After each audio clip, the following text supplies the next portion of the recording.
Hi,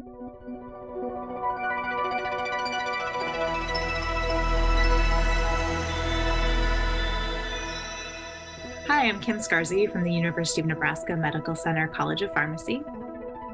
And I'm Alice Tseng from Toronto General Hospital and the University of Toronto.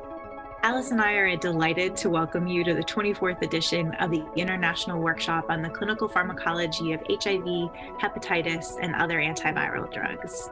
This is the second hybrid edition of this workshop, and we're thrilled to host the meeting this year live in Rome, Italy, and to include virtual attendees from all over the world.